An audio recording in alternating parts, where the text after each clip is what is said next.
새해를 우리가 준비하면서 예수님이 오늘 본문을 통해서 우리에게 분명하게 말씀하시는 게 있어요. 그게 뭐냐면 한 해의 끝이 있고 또 우리 인생에 반드시 끝이 있다. 그리고 그 이후에는 심판이 있다라고 말씀해 주셔요. 오늘 본문 24절에 보니까 한번 같이 읽겠습니다. 시작. 내가 너희에게 이르노니 심판날에 소돔 땅이 너보다 견디기 쉬우리라 하시니라. 아멘. 여러분, 한 번 죽는 것은 정하신 것이고 그 위에는 반드시 뭐가 있다고요? 심판이 있습니다. 만약 우리가 인생이 영원하다고 한다면 죽음 이후에 심판이 없다면 관계없지만 죽음은 반드시 오고요. 그 위에는 심판이 있어요. 그래서 우리가 아무렇게 살면 안 됩니다. 또 끝을 알고 끝을 준비하며 살아가는 사람이 지혜 있는 사람이고 또 그런 사람들이 바로 겸손한 사람인 줄로 믿습니다. 자, 옆에 보내고 화면 보면서 이렇게 선포합니다. 시작. 심판날이 있음을 기억하며 삽시다. 이 날을 현저화시킨 사람은 오늘부터 삶이 달라지게 될 줄로 믿습니다. 자, 그래서 첫 번째입니다. 끝이 있고 심판날이 있음을 아는 사람은 1. 다 같이 읽습니다. 시작. 나 중심의 살면서 공동체 중심의 삶을 살아야 합니다. 오늘 16절 17절에 보니까 예수님께서 너무나 답답하셔서 이 세대를 뭘 말하냐면 하나님의 나라, 하나님의 뜻과는 다르게 살아가는 것을 뭐라고 한다고요? 이 세대라고 표현해요. 이 세대를 무엇으로 비유할까 하면서 비유하건대 아이들이 장터에 앉아 제 동물을 불러 17절 다 같이 있습니다. 시작. 이르되 우리가 너희를 향하여 피리를 불어도 너희가 춤추지 않고 우리가 슬피 울어도 너희가 가슴을 치지 아니하였다 함과 같도다 라고 말씀하세요. 요즘에는 우리가 아이들 놀이문화가 굉장히 많아요. 그죠? 장난감도 많고 큰 쇼핑 됐다가 하면 아이들 놀이공간이 다 따로 있는데 저희 어릴 때만 해도 별로 놀이문화가 없었어요. 근데 예수님 당시에는 아마 더 놀이문화가 없었던 것 같아요. 그들이 장터에 모이면 아이들이 무슨 놀이를 했냐면 결혼식 놀이하고요, 장례식 놀이를 많이 했대요. 자, 결혼식에 가면 뭐가 있어요? 예, 신랑 신부 있어요. 예, 기쁨이 있고 축하가 있고 결혼식장에 그 얼마나 환희가 있어요. 그죠? 어제도 제가 결혼식을 다녀왔는데 그 결혼식에 갔더니 축가가 그 패튀김의 노래를 하더라고요. 그대 없이는 못 살아 나 혼자서는 못 살아 헤어져서는 요즘에 복음성가만 했더니 근데 막 사람들이 박수치고 너무 잘하더라고요. 신랑 친구 4명이 나와서 막 이렇게 그 퍼포먼스를 하는데 너무 멋있더라고요. 여러분, 그렇게 막 축하하고 기뻐할 때 같이 박수치고 같이 환호해야 되잖아요. 그죠? 근데 누군가가 거기에 앉아서 시무룩하게 앉아있다면 그거는 이상한 거예요. 그죠? 장례식장 가면 어떻습니까? 장례식장 가면 그 유가족들을 보면서 안타까운 죽음 앞에서 같이 슬퍼하고 같이 울고 같이 뭔가 애도해야 되는데 거기 가서도 냉랭하게 있는 거예요. 뭐 슬프든 말든 죽었든 말든 그런 건 이상하다는 거예요. 그죠? 근데 지금 예수님은 이 세대를 향해서 하나님과 하나님의 나라와 다른 모양으로 살아가는 우리들을 향해서 이 비유를 말씀하시는 거예요. 피리를 불어도 춤추지 않고 애곡하는데 같이 울지 않는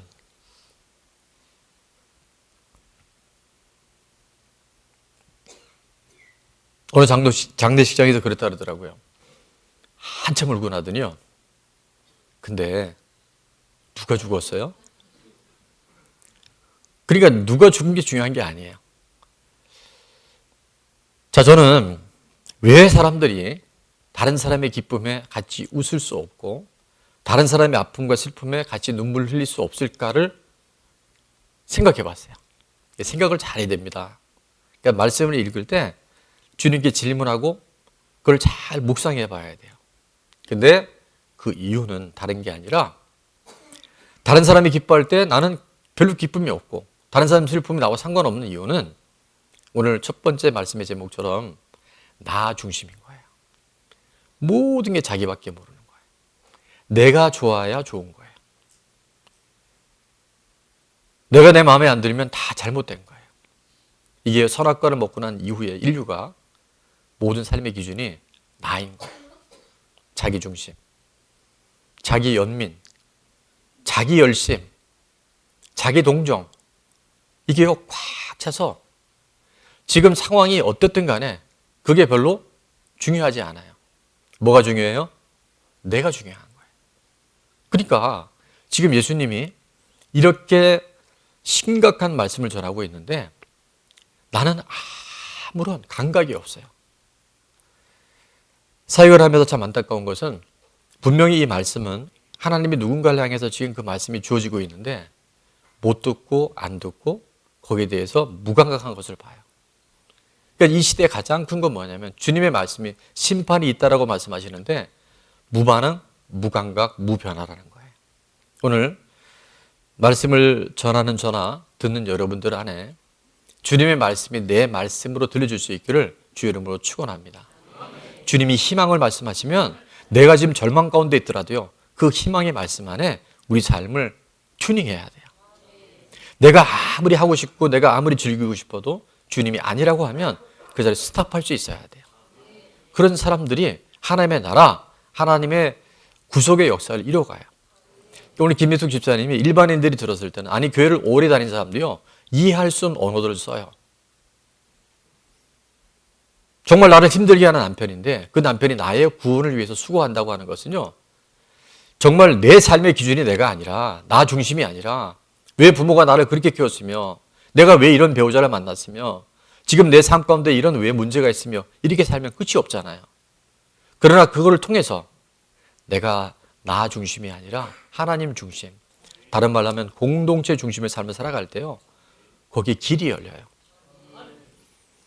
말씀이 들리고 공동체 안에서 하나님의 복음이 열려지니까 오늘 김 집사님 보세요. 저게 이해할 수 있는 언어는 들려요. 무슨 말인지는 단어는 알겠는데 내 삶에는 그 얘기가 이상하게 들리는 거예요. 기뻐할 때 주님의 말씀이 주어지고 주님께서 우리 가운데 기뻐하라고 말씀하실 때 남편 때문에 세상 때문이 아니라 예수 그리스도와 살아계신 하나님의 나라의 약속을 통해서 진정한 기쁨을 누릴 수 있는 저와 여러분 될 수 있기를 축원합니다. 우리 인생에는 끝이 있고 반드시 심판이 있습니다. 나 중심, 자기 중심의 삶에서 내 생각 안에 갇힌 삶이 아니라 이제 공동체 중심, 하나님 중심의 삶을 살아갈 때 우리 안에는요. 지금의 사단이 묶어놓은 모든 결박들이 풀어지게 되는 줄 믿습니다. 자, 화면 보면서 다시 한번 읽겠습니다. 시작. 공동체 중심의 삶을 살아야 합니다. 아멘. 자, 나 중심에서 다 같이 읽습니다. 시작. 나 중심에서 공동체 중심의 삶을 살 때 회복이 일어납니다. 아멘. 자, 적용 질문입니다. 시간 좀 같지만 첫 번째 시작. 나 중심의 삶에서 원망하고 시기하며 후회하고 있는 것은 무엇인가요? 그것이 여러분의 원가정이 됐든 지금이 됐든 관계없습니다. 두 번째 시작.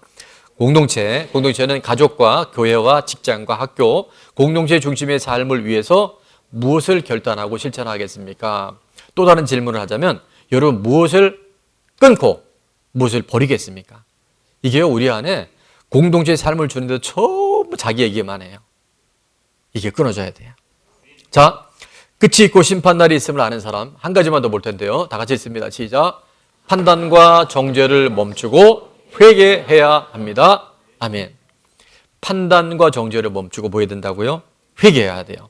오늘 18절과 19절에 보니까 이제 예수님 당시에 예수님을 따랐던 수많은 사람들이 희한한 얘기를 하는 거예요. 뭐라고 했냐면 여기 요한은 세례 요한입니다. 요한이 와서 먹지도 않고 마시지도 아니하며 그들이 말하기를 뭐라 그래요? 귀신 들렸다 그런 거예요. 광야에서 회개하라 천국이 가까웠다라고 외치는 세례 요한에서 저거 미쳤어 저거 지정신 아니야 라고 비난을 하고 판단해요. 그런데 예수님을 향해서 뭐라 하는지 우리 19절 다 같이 읽습니다. 시작.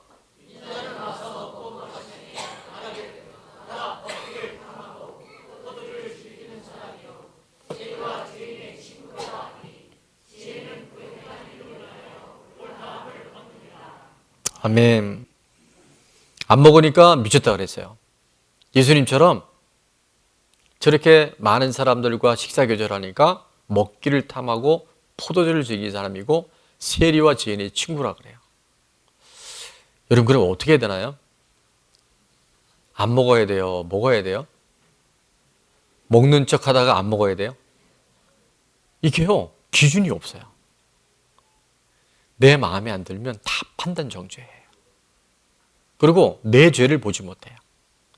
지금 예수님 볼 때는 곧 심판이 임하고 있는데도 내 죄를 못 보니까 예수님도 탐하는 자라 그러고 죄리와 세인들의 친구라 그러고 온갖 판단 비난이 지금 이토록 무섭게 치워지고 있어요. 이래도 싫고 저래도 불편해요. 내가 원하는 걸 해야 그게 좋은 거 잘 되는 거예요. 나 중심의 삶을 살아가니까요, 판단 정죄가 매일 아침 눈 뜰 때부터, 근데 맨 마지막에 어떻게 하냐면, 이게 패턴이 있어요. 원망 불편합니다. 그 다음에 상대방 보면 판단 정죄가 들어가요. 그 다음에 시기 질투해요. 마지막에는 후회하고 자책해요. 그리고 마지막엔 멸망당해요. 이게 공동체 없이, 하나님의 질서 없이 나 중심으로 살아가는 사람들이 마치 가룟 유다와 같이 그 길을 갈 수 있다는 것을 우리는 기억해야 돼요.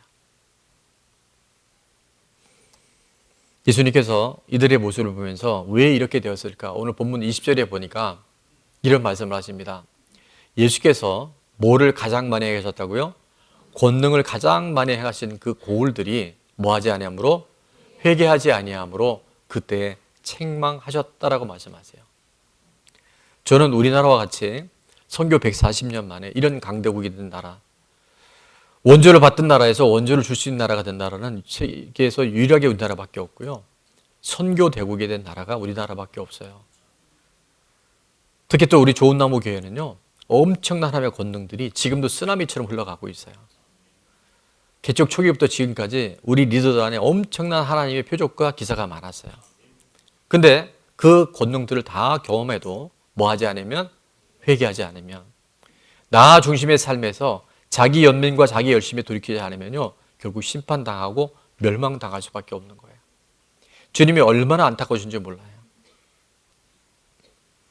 21절 다 같이 한번 읽습니다. 시작. 화 있을진저 고라시나 화 있을진저 벳세다야, 너에게 행한 모든 권능을 두로와 시돈에서 행하였더라면 그들이 벌써 베옷을 입고 죄에 앉아 회개하였으리라. 아멘. 그토록 말씀이 들려주고 권능을 경험하면 내 죄가 보여져야 되거든요. 내 죄가 깨달아져야 되거든요. 근데 주님께서 두로와 시돈에서 행했더라면, 고라시나 벳세다는 뭐냐면요, 예수님이 너무나 많은 표적을 행했던 그런 마을들이 지금 돌이키지 않는 거예요. 결국 그들의 자기 집착 안에 딱 들어가니까 마지막에는 예수님 부인할 뿐만 아니라 예수님을 먹기를 탐하고 죄인들의 친구다라고 얘기하다가 나중에는 예수님이 하나님의 아들임이 이제 검증돼 가니까 예수님을 십자가 못 박아 죽입니다. 그리고 그들이 모두 다 멸망당하잖아요. 두로와 시돈은 어떤 지방인가 봤더니 지중해 연안의 항구 도시인데요, 너무나 좋은 염료와 또 아름다운 백향목이 생산되어지는 너무나 잘 사는 지역이었어요. 가진 것이 많고 겉으로 모습으로는 아무 문제 없는 것처럼 보여지니까, 세상적으로는 잘 나가는 것처럼 보여지니까 지금 착각하고 있는 거예요. 곧 심판이 오고 있고 곧 하나님의 멸망의 칼끝이 오고 있는데 그것을 모르고 있다는 거예요. 그래서 22절에 내가 너에게 이르노니 어느 날에, 심판 날에 차라리 그 두로와 시돈이 너희보다 훨씬 견디기 쉬웠을 것이다. 잘 살고 잘 먹고 이 땅에서 성공하는 것이 목적이라면 우리 교회 안에도요, 이게 기복신앙으로 갈 수 있어요. 우리의 믿음의 궁극은 오늘 김희수 장의 간증처럼 뭐냐면요, 행복이 아니라 성공이 아니라 우리는 거룩해야 돼요. 구별돼야 돼요. 하나님의 자녀답게 환경이나 사람이나 보이는 어떤 상황이 아니라 하나님과 공동체 중심을 살아내기 시작할 때 하나님이 그 모든 것들을 채워주셔요. 부족함이 없이 하나님께서 그 모든 것을 공급해 주셔요. 23절에 보니까 가버나움아 내가 하늘에까지 높아지겠느냐? 지금 계속 높아지고 있는 거예요. 나 하고 있는 거예요. 분명히 기뻐할 일에 같이 기뻐하고 슬퍼할 일에 같이 슬퍼하면서 하나님이 공동체 안에 주신 은혜들을 함께 공유하고 겸손하게 섬겨야 되는데 높아지니까 네가 하늘까지 높아지겠느냐 하면서 뭐라고 말씀하세요? 네가 음부에까지 낮아질 것이다. 곧 그 끔찍한 멸망과 실패가 있을 것에 대해서 지금 경고하고 계세요. 그러면서 네가 행한 모든 권능을 내게 경험한 모든 그 은혜를 소돔에게 행하였더라면 유황불로 멸망당한 소돔에 그 일이 있었다면 그 성이 멸망을 당하지 않았을 것이다. 그러니까 그 은혜가 얼마나 큰가에 대해서 지금 말씀해 주고 계신 거예요. 저는 그것이 우리나라와 특별히 우리 교회와 우리 교회에 세우신 리더들 안에 이런 일이 절대 일어나면 안 된다고 저는 확신합니다. 절대 있어서는 안 돼요. 근데 말씀이 우리에게 임하면 들려줘야 돼요. 돌이켜야 돼요. 로마서 12장 2절은 이렇게 말씀하세요. 한번 같이 읽겠습니다. 시작. 너희는 이 세대를 본받지 말고 오직 마음을 새롭게 함으로 변화를 받아 하나님의 선하시고 기뻐하시고 온전한 뜻이 무엇인지 분별하도록 하라. 아멘. 이 세대는 아까 말씀드린 것처럼 하나님의 나라와 정반대되게 가는 거야. 인본주의로 가고 자기 중심으로 가는 거야. 그것을 뭐 하지 말고 본받지 말아가는 거예요. 따라가지 말라고 말씀하세요. 우리는 뭘 새롭게 했냐고요? 마음을 새롭게 해야 돼요. 이 마음을 잘 관리해야 돼요. 이 마음을 다른 말로 하면 영어로는 마인드라고 되어 있는데요. 의식이 중요해요. 이 의식이 잘못되면 한순간 사탄한테 틈을 줍니다. 제가 세상에서도 저도 사업을 했기 때문에 성공하고 나름대로의 어떤 부분에 그 영역을 돌파한 사람들을 보면요. 이 의식이 좋아요. 건강한 의식이 있어요. 성공의 의식이 있어요. 부여의 의식이 있어요. 근데 실패하는 사람들 만나면 무슨 의식인지 아세요? 실패 의식이 있어요. 병든 사람의 병에서 계속 그 프레임이 있는 사람은 병약의 의식이 있어요. 가난의 의식이 있어요. 이게요, 끊어지지 않으면 음란의 의식이 있어요. 이게 사람들을 꽁꽁 묶고 있어요. 그러니까 술 마시고 세상의 것들을 음란물 보면서 교회에 나와 있는데도 나는 아니지요 라고 하는 모습으로 살아갈 수 있다는 거예요.